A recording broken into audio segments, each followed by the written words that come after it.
გამარჯობათ, თქვენ უსმენთ ჩოხატაურის ხმას, გამდა ცინცაძესთან ერთად.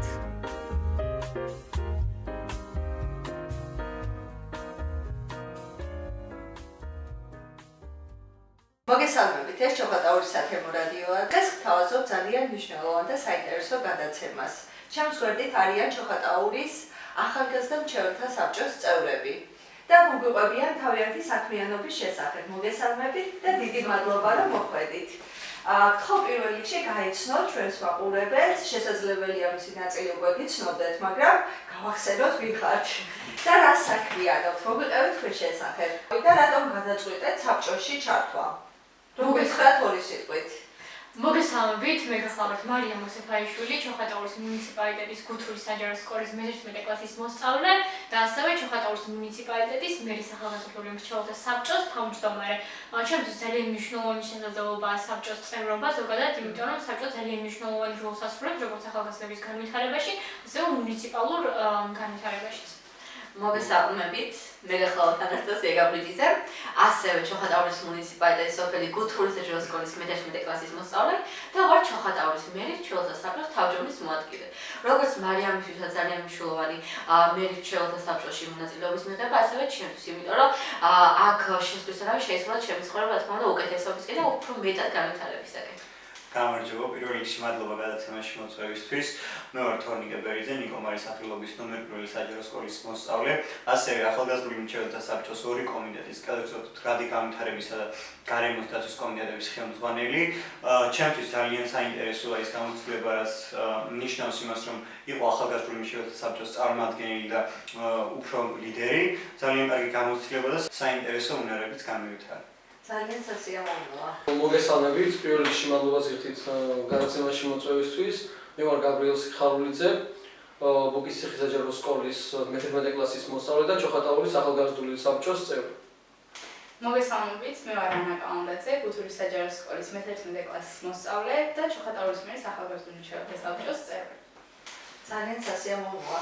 თქვენს გარდა კიდევ არის სხვა წევრებიც და ისინიც აქტიურად არიან ჩართულები ამ პროცესში. კი ბატონო, საბჭოს ოფიციალურად ყავს 15 აქტიური წევრი, მაგრამ მოხალისეები ყავს, მოკლედ, რომლებიც ჩვენს გახორციელებულ აქტივობებში აქტიურად ერთვებიან ხოლმე. ძალიან მიხარია, იმიტომ რომ ძალიან ბევრ ქალაქში ეს მრჩეველთა საბჭოები და ახალგაზრდა მრჩეველთა საბჭო ძირითადად ფორმალურად არის შექმნილი და ძალიან მიხარია ჩოხატაურს ესეთი აქტიური ახალგაზრდები რომ ყავს. რომ დავიწყოთ თქვენი აზრით, რაში ეხმარება მრჩეველთა საბჭო, ახალგაზრდა მრჩეველთა საბჭო ახალგაზრდებს? რომ მოგვიყვეთ ამის შესახებ, შეგიძლიათ ყველამ გაგვიზიაროთ ამის შესახებ აზრი. უნიშნელოვანეს როლს ასრულებს, როგორც დასაწყისში ვისაუბრე, ეს არის შესაძლებლობა განივითარო ძალიან საინტერესო და მნიშვნელოვანი უნარჩვევები, რასაც ხშირ შემთხვევაში საჯარო სკოლებიდან ვერ მიიღებ. გარდა ამისა, ძალიან მნიშვნელოვანი შესაძლებლობებს თავაზობთ ჩოხატაურის მუნიციპალიტეტში მცხოვრებ ახალგაზრდებს, იმ მხრივ, რომ ძალიან ბევრი მრავალფეროვანი აქტივობები დავგეგმეთ, განვახორციელეთ, მრავალი ფესტივალი ჩავატარეთ, რომელიც ძალიან მნიშვნელოვანი იყო საომავლო კოლაბორაციების დაგეგმვისთვის და თქვენი უნარჩვევების განვითარებისთვის ზოგადად. შესაბამისად, ამ მხრივაც ძალიან მნიშვნელოვანია და იმ მხრივაც, რომ ზოგადად საბჭო არის დამაკავშირებელი რგოლი ახალგაზრდებსა და თვითმმართველობას შორის, რაც კიდევ უფრო მნიშვნელოვანია. როდესაც ახალგაზრდამ არ იცის ვინ მიმართოს კონკრეტული პრობლემის მოგვარების შემთხვევაში, შეუძლიათ მოგწერონ ჩვენს სოციალურ ქსელებზე თავიანთი იდეა ან თავიანთი პრობლემა, ჩვენ ამას რეკომენდაციების სახით გადავაქცევთ, მოკლედ და შემდგომში აუცილებლად გავითვალისწინებთ პროექტებსა და ინიციატივებში. სოციალურ ქსელებში როგორ უნდა გიპოვოს დაინტერესებულმა პირებმა?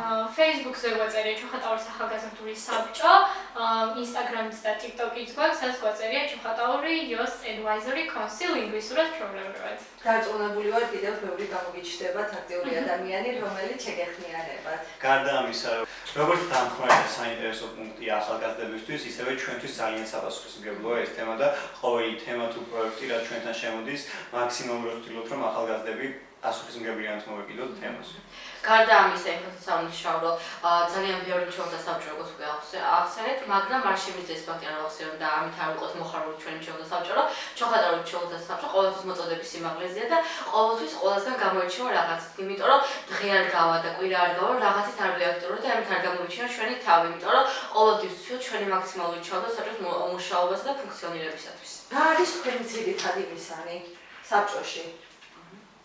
ზოგადად ჩვენ მთავარი მიზანი არის დავაკავშიროთ ახალგაზრდები საბჭოსთან, შემოთავაზოთ მათ ახალი შესაძლებლობები და უნარები, რომ ასე ვთქვათ, გაითავისონ ჩოხატაურის ახალგაზრდული საბჭოს შესაძლებლობა და გამოიყენონ ის თავიანთ საკეთილ დღეოდ. ძალიან კარგია. წელსასაქმიანობები განახორციელებთ. საერთნაყოფიერი იყო, ბევრი მიმართულებით ვიმუშავეთ, როგორც განათლების, ასევე სპორტის, მდგრადი განვითარების და სხვადასხვა ჭრილში ძალიან ღრმად შევედით, რაც ძალიან ამომწურავი და საინტერესო იყო იმ ახალგაზრდებისთვის, რომლებიც მიიღეს მონაწილეობა და საკმაოდ მოხარულები დარჩნენ ისინი ამ ყოველივეთ.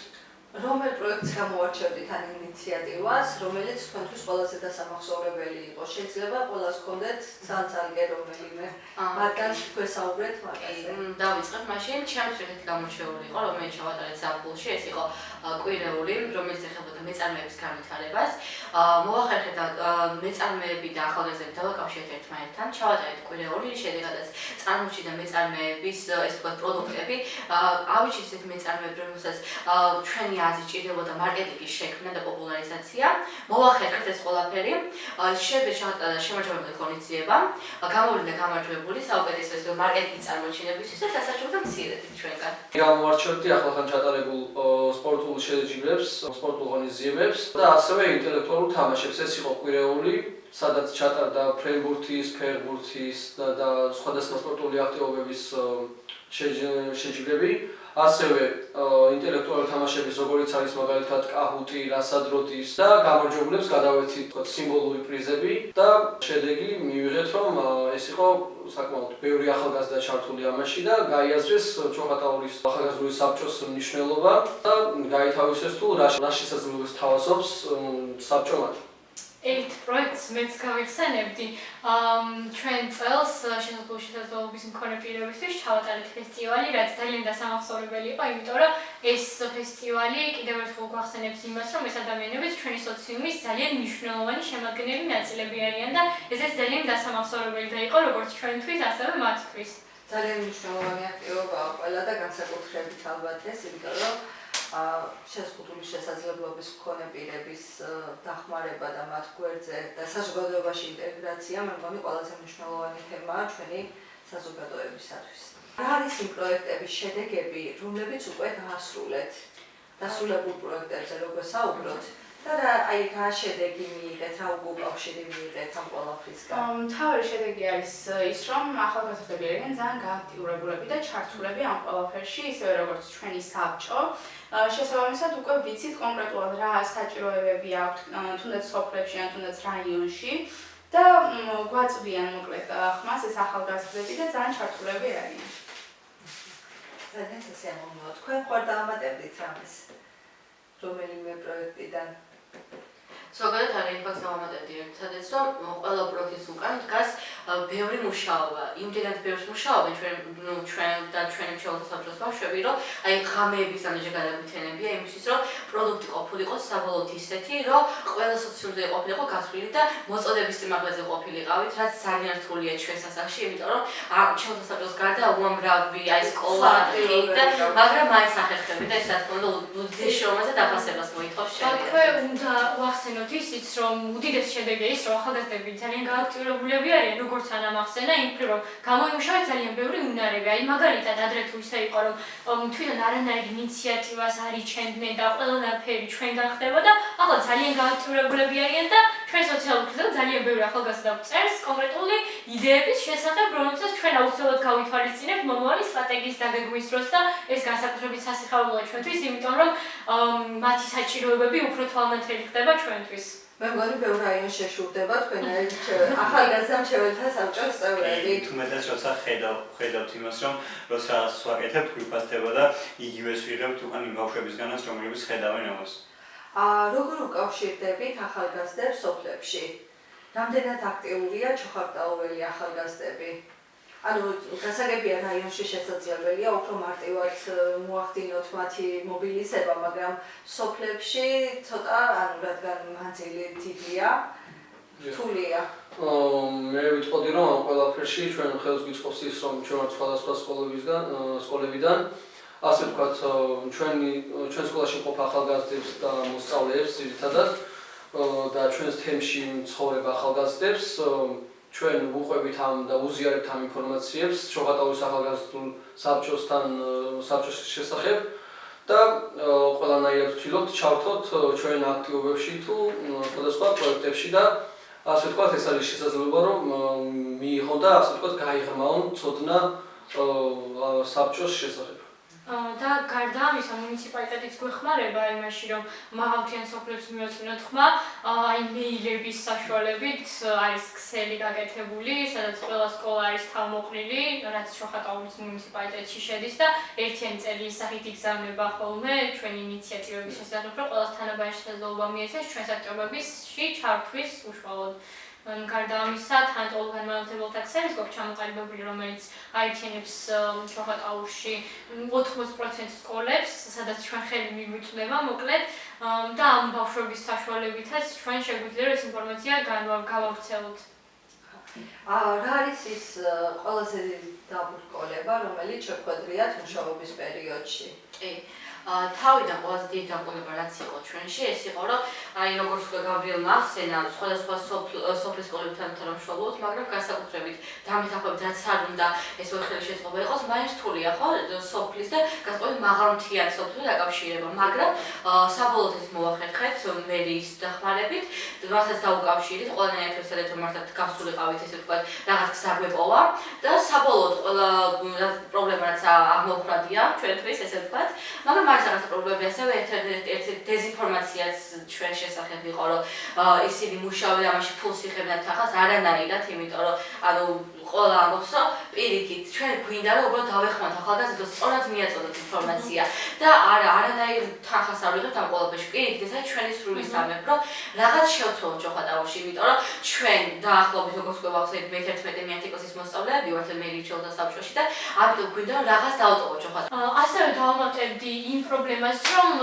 ახლა კი არიან ახალგაზრდები გააქტიურებულები მაგრამ წლის დასაწყისში 2025 წლის დასაწყისში ახალგაზრდები იმის გამო გააქტიურებულები არ იყვნენ და შესაბამისად ძალიან გვიჭირდა ახალგაზრდების ჩართვა ამ პროცესში მაგრამ დავნერგეთ რაღაც მიმართულებები და ტექნიკები შევიმუშაოთ ეთიც გავააქტიუროთ ეს ახალგაზრდები და განსაკუთრებით მნიშვნელოვანი ჩვენი საბჭოს შიდა მუშაობაში ასევე იყო ის რომ ჩვენ როგორც ბავშვებმა ახსენეს ვართ სხვადასხვა სკოლის მოსწავლეები ზოგი ახალგაზრდა პირველ ხმენაშია ზოგი მეორეში და უბრალოდ ვერ ვემთხვევით ხოლმე დროში და მოკლედ ვერ ვახერხებდით ასე ერთად რომ შეკრებილიყავით მაგრამ ეს ყველაფერიც გადავახეთ იმიტომ რომ ჩვენი ენთუზიაზმი მიზანი და ჩართულობა მოითხოვს იმას რომ ჩვენი ახალგაზრდული საბჭოს მუშაობა მაქსიმალურად პროდუქტიული იყოს და იმ შედეგებზე და მიზანს ვემსახურებოდეთ რაზეც ბავშვებმა უკვე ისაუბრეს.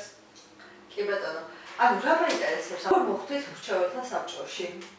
თავიდან გავიგე ერთ-ერთმა ჩემმა მეგობარმა მითხრა საბჭოს შესახებ და მაინტერესა მინდოდა მონაწილეობის მიღება თავიდან მოხალისეობრივად და შემდეგ უკვე გავხდი წევრი საბჭოს წევრი და ძირითადად ეს დამოკიდებული არის ანუ ადამიანის ბექგრაუნდზე რაში იღებს მონაწილეობას აქვს თუ არა არაფორმალური განათლების ასე რომელ რაღაც ეტაპები გავლილი ან ესწრება თუ არა სხვადასხვა შეხვედრებს როგორიც არის აი მაგალითად შეხვედრებს და ტრენინგებს არაფორმალური განათლების შესახებ რამდენად აქტიური არის ის და ჩართული საზოგადოებაში და ამ ფორმაში ავსეთ რომ მაგალითად შემდეგ განიხილეს არა ეს იყო დიახ მსგავსი რაღაც ჩატარდა შეხვედრა გავესაუბრეთ ჩოხატაურის ახალგაზრდულ საბჭოს თავმჯდომარეს მოუყევით მოკლედ გამოცდილებაზე და შემდეგ იყო ეს არჩევა ანუ გასაუბრების პროცესში ისეთი კრიტერიუმებით იყო წევრები არჩეული რაც მოითხოვს გუნდურ მუშაობას პასუხისმგებლიანობას და სხვადასხვა ისეთ რამეს რაც გუნდშია საჭირო და არა ინდივიდუალურად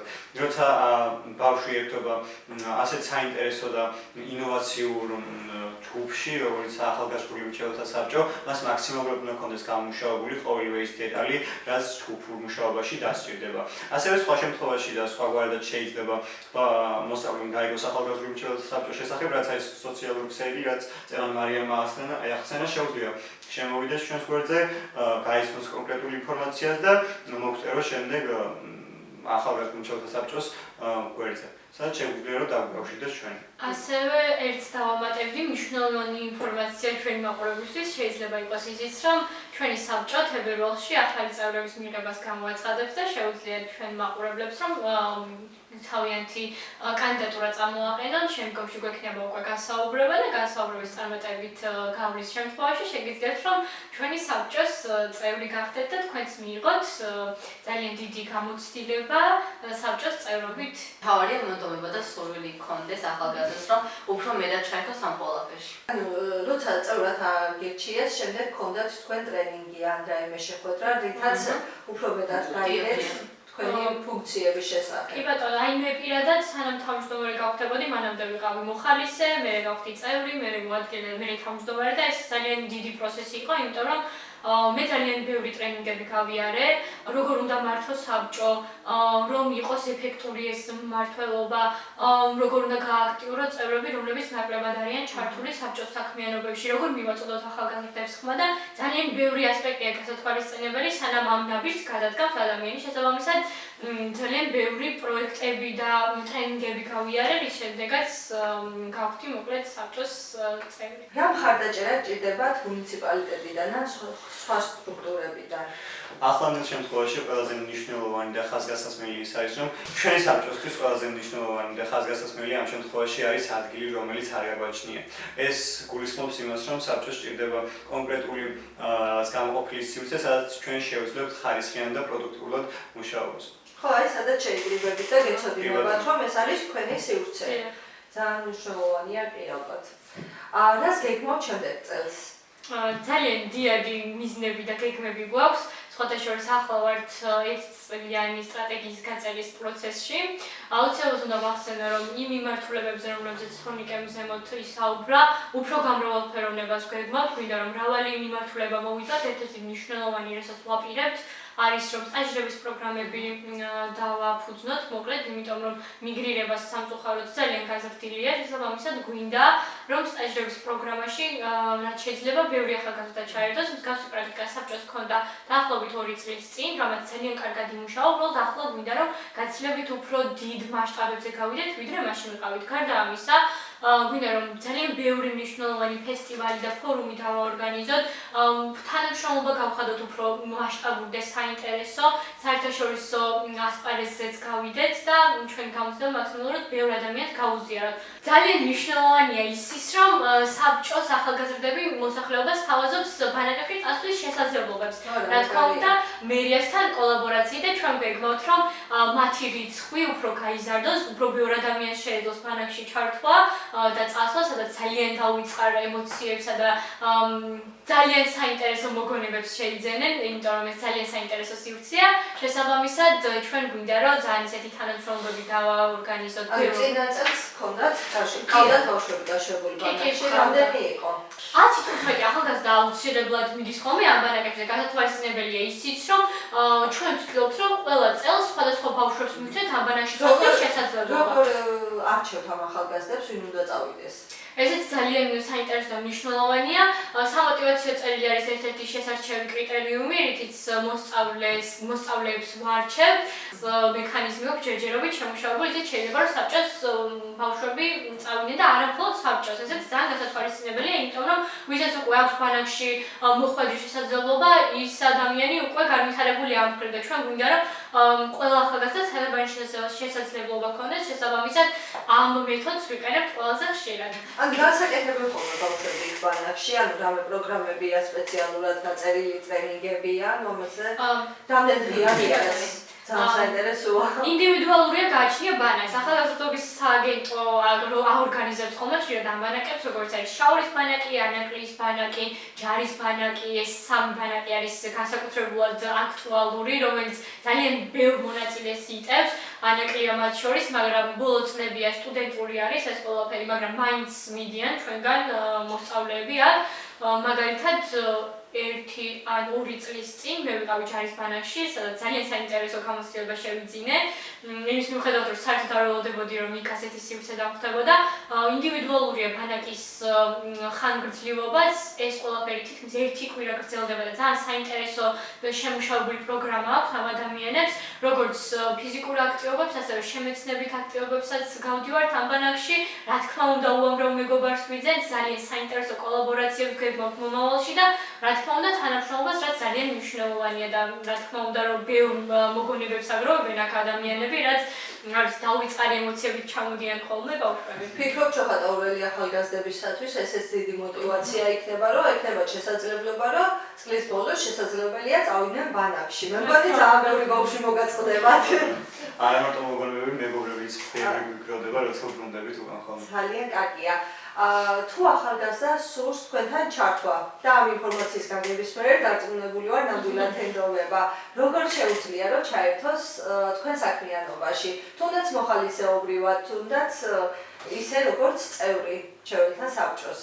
აი ჩვენ მჭიროთ თანამშრომლობთ ახალგაზრდულ ცენტრებთან, როგორც მაგალითად სკოლები, მერია, მარიამ მაწაყანი ახსენა, მეილებით, ან თუნდაც ჩვენ სოციალური ქსელებით, სამივე პლატფორმაზე გვაქვს მაგალითად TikTok-ზე, Facebook-ზე, Instagram-ზე. ან შეუძლიათ პირადად მოგმართონ. ასევე მარიამმა ისიც ახსენა, რომ თებერვლიდან უნდა მივიღოთ ახალგაზრდები და როგორც წევრი ახსენე, შეუძლიათ ნებისმიერი პლატფორმიდან დაგვიკავშირდეთ ან პირადად. და არ არის აუცილებელი რომ წევრი იყონ ჩვენი, იმიტომ რომ ჩვენ დებულებაში ვიწერენ ოფიციალურად 15 წევრი უნდა ვიყოთ, მაგრამ ეს იმას არ ნიშნავს, რომ აქტივობის განხორციელების და იდეების ამოყენების უფლება ვინმეს არ აქვს. შეუძლიათ იყვნენ მოხალისეები, რომლებიც აქტიურად დაგემართებიან. წევრობა არ არის რაიმე სტატუსით. არა, ჩვენ მოხალისეობიდან დავიწყეთ ყველა ჩვენ და მე მთავარია რომ მოძრაობა ყოველთვის და არ უნდა გაჩერდეს და მიზნისკენ უნდა მიისწრაფოს და ძალიან უნდა უნდოდეს ეს ყველაფერი რომ საბოლოოდ ამ შედეგამდე. ძალიან კარგია რომ ჩვენ რაიონში ესე აქტიურად ხართ ჩართული ყველაფერში, ყველგან ხართ, ყველგან ხედავთ. აი თუ გაქვთ ურთიერთობა სხვა ახალგაზრდა მრჩეველთა საბჭოებთან და თუ იქნება ხოლმე გაზიარება ამ გამოცდილების ან შესაძლებელია ერთი და იგივე პროექტები წარადგინოთ, ანუ ამ კუთხით. ძალიან საინტერესო საკითხია ეს გაუსვა. ჩვენ საბჭოებს გვაქვს სხვადასხვა ჩათი, სადაც უზიარებთ ერთმანეთს გამოცდილებებს და იმ დაგროვილ ცხოდნას, რაც სხვადასხვა საბჭოებმა განიცადა. ამის შედეგად ჩვენ კოლაბორაციას ვქნით ერთმანეთთან და ერთმანეთის მინუსებს ვაქცევთ პლუსებად და ვავსებთ იმ რაღაც დეტალებს, რომლებიც სიტყვაზე სხვა საბჭოს არ აქვს, ან პირიქით ჩვენ საბჭოს არ აქვს. ეს ძალიან ხელს უწყობს ბავშვების განვითარებას, მათში ლიდერული ხასიათის ჩამოყალიბებას და სხვა დიდ რაღაც მნიშვნელოვან ფაქტორებზეც მოქმედებს, როგორიცაა განვითარება. კი ბატონო, ასევე ამ მიმართულებით უდიდეს როლს თამაშობს საქართველოს ახალგაზრდა მრჩეველთა საბჭოების ასოციაცია, რომელიც ჩვენ უდიდესი მხარდაჭერია და აქედანაც უდიდეს მადლობა უნდა გადავხადოთ მათ, იმიტომ რომ მათი დამსახურება არის, რომ ჩვენ წელს ძალიან ბევრი პროექტი განვახორციელებთ მათი დაფინანსებით. ასე რომ ისინი ძალიან ბევრ ფორუმებს ახორციელებენ, სადაც სხვადასხვა საბჭოს დელეგატები ვართ წარმოდგენილები, უზიარებთ ერთმანეთის გამოცდილებას, რა პროექტები განვახორციელებთ, როგორია საბჭოს მუშაობის ტექნიკები, როგორ ვაგვარებთ სხვადასხვა პრობლემებს საბჭოებში და ეს ინფორმაციის გაზიარება ძალიან მნიშვნელოვანია იმ მხრივ, რომ მათი გამოცდილება გავიზიაროთ ჩვენ და მათი რაღაც პრაქტიკები გადმოვიტანოთ ჩვენ და ჩვენი პრაქტიკები განერგონ მათ თავიანთ საბჭოებში, რომ იდეალური საბჭოს მოდული შეიქმნას მუნიციპალიტეტებში. და ეს ყველაფერი, რაც მარიამმა და ანამ ახსენა, ასე ვთქვათ, ამსვლებს იმ სტერეოტიპს, რომ საბჭოები ერთმანეთს ეჯიბრებიან. ეს არ არის ასე. რა გზავნილებს გაუგზავნიდით თქვენს მეგობრებს, ვინც კიდე ჯერ არ იცით ახალგაზრდა მრჩეველთა საბჭოს შესახებ და მათი საქმიანობის შესახებ? ანუ არ გავაგრძელებ და მოკლედ ვეთყოდი, რომ ეს ასე ვთქვათ, ეს არის ძალიან კარგი შესაძლებლობა და გამოცდილება, რომ ჩაერთოს ჩოხატაურის ახალგაზრდულ საბჭოში და მიიღოს ეს შესანიშნავი გამოცდილება და უფრო აქტიურად იყოს ჩართული თავიანთი თემის და ჩოხატაურის განვითარებაში. ბატონო, და ახალგაზრდებს შეუქმნას სასიამოვნო ჯანსაღი გარემო, არაფორმალური რაც თავარია, იმიტომ რომ სკოლის იქეთ არის ძალიან დიდი სამყარო, რომელშიც სწორი გზა უნდა იპოვოთ და წინ წარმატებებით და გამარჯვებებით იაროთ. და ამ ყველაფერში მივიდა დაეხმარება ჩოხატაურის. კი ბატონო, რა პრობლემას ხედავ ჩოხატაურში ახალგაზრდებისათვის? აი, რა ჭირდება ჩოხატაურში ახალგაზრდებს? ერთ-ერთი პრობლემა რაც არის ძალიან აქტუალურია და რის აღმოფხვრას ცდილობ ვცდილობ და ამაში გვეხმარება თითქმის ძალიან ბევრი ადამიანი, მაგრამ ძალიან რთულია, ეს არის სივრცის ადგილი, იმიტომ რომ ჩოხატაურო ახალგაზრდებს არ აქვს ის და შეუძლიათ თავისუფლად შეიკრიბონ და ისეთი რაღაცები ჩაატარონ, როგორც ინტელექტუალური თამაშები თუ მეორეფერად შეიკრიბონ, წიგნი განიხილონ მსგავსი რაღაცები, არ არის ესეთი ადგილი. კი, ახალგაზრდა სივრცე ყოველთვის მნიშვნელოვანი. გარდა იმისა, რომ ეხა ყურადღებას იმ ფაქტს განსაკუთრებით რა ვაქცია, რომ მე რჩეულთა საბჭოს ჭირდება რაღაცა სივრცე, რაღაც ბავშვი მახსენეს, მაგ სივრცის გარდა უნდა იყოს სივრცე და შეიკრიბება ახალგაზრდები. და სხვა თემებზე, სხვა დროს გაატარებენ რაღაც ახალი idеების, პროექტების შექმნა აუცილებელია ჩვენთვის. თან ამ პრობლემის გადაჭრა, კიდე სხვა პრობლემის გადაჭრასაც ეხმარება, ასე ვთქვათ, რომ თუ ჩოხატაურში, ანუ რაიონში შეიქმნება ასეთი ადგილი, სადაც ახალგაზრდები შეძლებენ ასე ვთქვათ შეიკრიბონ. შეიძლება უბრალოდ იბრერონ. იცეკვონ, რაც უდათ ის აკეთონ. დიახ, მოკლედ ასე ვთქვათ შეხვედრების ადგილი არ იქნება პრობლემა სხვადასხვა სოფლებში სიარულის, აი მაგალითად ხშირად დავდგართ ხოლმე ბუთურში და ასე ვთქვათ პრობლემა არის ამ ადგილის არ ქონის შემდეგ კიდევ რასაც მოყვება არის ნაკლები ჩართულობა, რადგან ბავშვები ვერ მოდიან, ზოგს არ შეუძლია სხვადასხვა სოფელში სიარული, რადგანაც ან გზის პრობლემა არის, ან ტრანსპორტის ნამდვილად, რაც ძალიან აქტუალური პრობლემა არის და მოკლედ ამ ერთი პრობლემის აღმოფხვრას კიდევ მოყვება სხვა პრობლემების გადაჭრაც. ასევე ერთ პრობლემას დავამატები. შესაძლოა ეს ინიციატივა შემოვიდა ჩვენ სოციალურ ქსელის მეშვეობით, რაც რა თქმა უნდა გავითვალისწინეთ აქაც მინდა რომ გავაჟღერო. ბავშვებს აქვთ ასეთი იდეა, რომ ჩოხატაურის მუნიციპალიტეტში ჩამოყალიბდეს ფრენბურთის კლუბი, რაც ძალიან მნიშვნელოვანი იქნებოდა ახალგაზრდების განვითარებისთვის, იმიტომ რომ მრავალი სპორტის სახეობა არის ჩოხატაურში, თუმცა ეს ჯერჯერობით არ არის და დიდი სურვილი აქვს ახალგაზრდებს, რომ ეს კლუბი ჩამოყალიბდეს. ჩვენ ეს ყველაფერი რეკომენდაციად ვაქციეთ და მოკლედ, როდესაც გვექნება ჩვენ შეხვედრა და ამ ინიციატივების წარდგენა, რა თქმა უნდა, უმნიშვნელოვანესი ინიციატივა იქნება ეს და ორმაგად გვახარებს ის, რომ ეს ყველაფერი ჩვენ Facebook გვერდის საშუალებით შემოვიდა ახალგაზრდების საშუალებით. უკვე იმდენად გაძლიერდა ახალგაზრდები, რომ გენდობიან და თქვენ განდობენ მათ პრობლემებს. ბლიცი, რომელსაც მინდა ყველა თქვენგანმა გასცეს პასუხი. თქვენ ერთი სიტყვით რას ნიშნავს თქვენთვის ჩოხატაური? თუ მართლაც მითხრობს. ურთიერთობას, სიმშვიდეს, მეგობრობას, პარტნიორობას, ახალგაზრდობა თქვენთვის არის შესაძლებლობა. ახალი შესწავლის უნარი, ინოვაციურობა, პოტენციალი, განვითარება, რას არ დათმობდით არასდროს? დისციპლინას. პრინციპულობას, საკუთარ ღირსებას. სამართლიანობას. ჩემს მიზნებს. ძალიან დიდი მადლობა. ძალიან მიხარია, რომ ესეთი კარგი ახალგაზრდა მრჩეველთა საბჭოს წევრები ყავს ჩოხატაურს, მიზანდასახულები, წარმატებებს გისურვებთ და ბევრ საინტერესო და სასარგებლო პროექტებს ჩვენი რაიონისთვის და ჩვენი ახალგაზრდებისათვის. მადლობა თქვენ რომ მოგვიწევეთ და დაინტერესდით.